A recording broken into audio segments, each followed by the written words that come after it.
જય ગિરનારી દર્શક મિત્રો, ગિરનારની લીલી પરિક્રમા વિશે આ જાણવા જેવું છે. જતા હોય તો આટલું જાણી લો.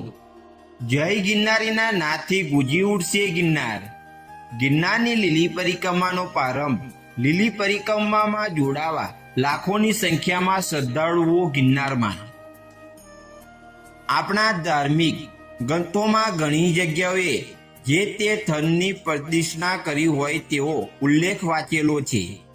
તે ઉપરાંત ઘણા પ્રસંગોમાં કે ધાર્મિક કાર્યક્રમોમાં આપણે પ્રદક્ષિણા કે પરિક્રમા કરતા હોય છે.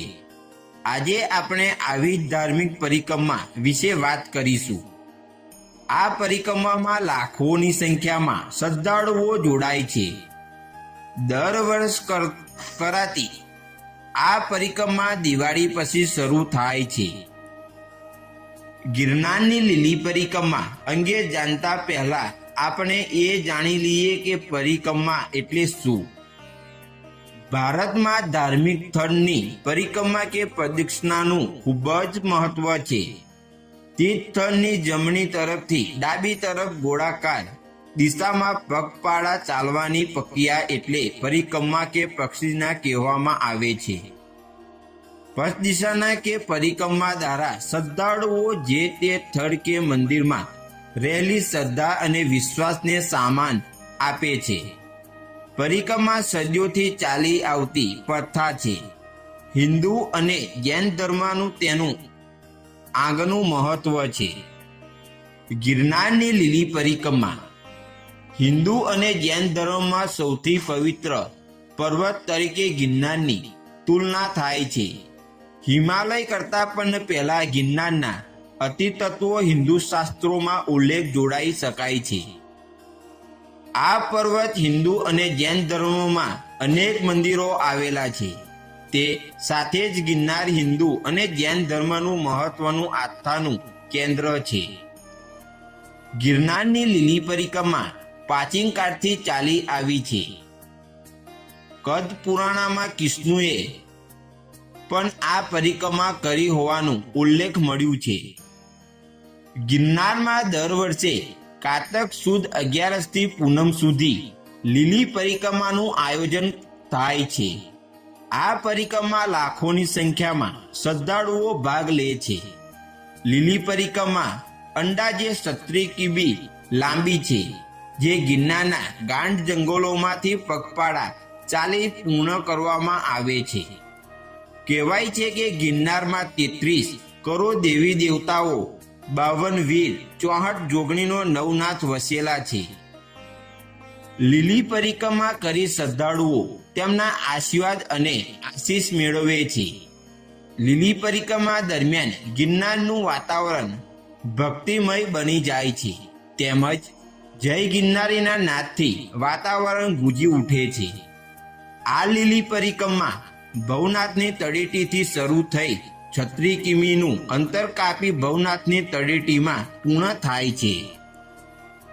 ગિરનારમાં આયોજિત લીલી પરિક્રમા શ્રદ્ધાળુઓને કોઈ મુશ્કેલી ના પડે તે માટે જૂનાગઢ નગરપાલિકા, રાજ્ય સરકાર અને આસપાસના મંદિરો અને આશ્રમો દ્વારા ખાવા પીવાની અને રહેવાની સગવડ કરવામાં આવે છે. તે ઉપરાંત ઘણા યાત્રાળુઓ પોતાને સાથે કાચી ખાસ સામગ્રી લાવીને જાતે જ જંગલમાં ભોજન બનાવે છે અને તેનો આનંદ માણે છે. પરિક્રમા સવારે 7 વાગ્યાથી સાંજે 7 વાગ્યા સુધી ચાલુ રહે છે. લીલી પરિક્રમા દરમિયાન આવતા પગપાળાઓ અને તેમનું અંતર. લીલી પરિક્રમા દરમિયાન 4 પડાવ આવે છે. પ્રથમ પડાવ ઝીણા બાવાની મઢી 12 કિમી છે. બીજો પડાવ માંડવેલ 8 કિમીના અંતરે આવે છે. ત્રીજો પડાવ બોરદેવી મંદિર 8 કિમીના અંતરે આવે છે. ચોથો અને અંતિમ પડાવ ભવનાથ મંદિર 8 કિમીના અંતરે આવે છે. આ બધા પડાવ દરમિયાન શ્રદ્ધાળુઓ ત્યાં રોકાઈ આરામ અને ભોજન કરી શકે છે.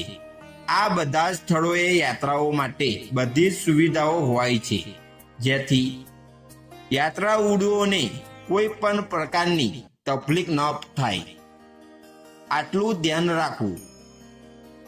લીલી પરિક્રમા ગિરનાર ગાઢ જંગલોમાંથી પસાર થઈ કરવાની હોવાથી કેટલીક સાવચેતી રાખવી જરૂરી છે. પરિક્રમામાં જોડાતા શ્રદ્ધાળુઓને સરકાર દ્વારા અને ત્યાં રહેતા સાધુ સંતો દ્વારા હિંસક જંગલોની જાનવરોથી સાવધાન રહેવાની સૂચના આપવામાં આવે છે. તે સાથે જ લોકો સમૂહમાં ચાલવાનું કહેવામાં આવે છે. જંગલ વિસ્તાર છે માટે ઠંડી વધારે હશે. ઓઢવાનું સાથે રાખવું. શક્ય હોય તો સામાન થોડા ઓછો રાખવો જેથી પરિક્રમાનો આનંદ લઈ શકાય. પરિક્રમા દરમિયાન સેવાભાવી સંસ્થાઓને કેમ્પ હોય છે. ચા પાણી ભોજનની વ્યવસ્થા અહીં થઈ જાય છે. પરિક્રમા દરમિયાન રસ્તો ચડાવ ઉતારવાનો હોય છે. ખૂબ જ સરળ નથી માટે માનસિક રીતે મજબૂત મળીને પરિક્રમા કરવા જવું. ભીડ વધારે હોય છે માટે થોડા સાવચેત રહેવું જરૂરી છે. કિંમતી સામાન જોડે ના રાખવો. કોઈ પ્રકારનો કચરો તમારા દ્વારા ત્યાં જંગલમાં ના ફેલાય તેનું ખાસ ધ્યાન રાખવું. અહીં અનેક સેવાભાવી જથ્થાઓ મદદ માટે હાજર હોય છે. કોઈ પણ પ્રકારની મુશ્કેલીઓ પડે તો આ સંસ્થાઓનો સંપર્ક કરવો. આ પરિક્રમા ગુજરાત અને તેની આસપાસના રાજ્યોમાંથી પણ લોકો મોટી સંખ્યામાં જોડાય છે. તે માટે રાજ્ય પરિવહન દ્વારા પણ ગિરનારની વધારાની બસો મૂકવામાં આવે છે. તે ઉપરાંત લોકો પ્રાઇવેટ વાહનો કરીને પણ અહીં પહોંચી શકાય છે. પ્રશાસન દ્વારા સૂચનામાં આવેલા દરેક સૂચનાઓનું પાલન કરવું. મિત્રો, આવા નવા વિડીયો જોવા માટે અમારી ચેનલને સબસ્ક્રાઇબ કરો. જય ગિરનારી.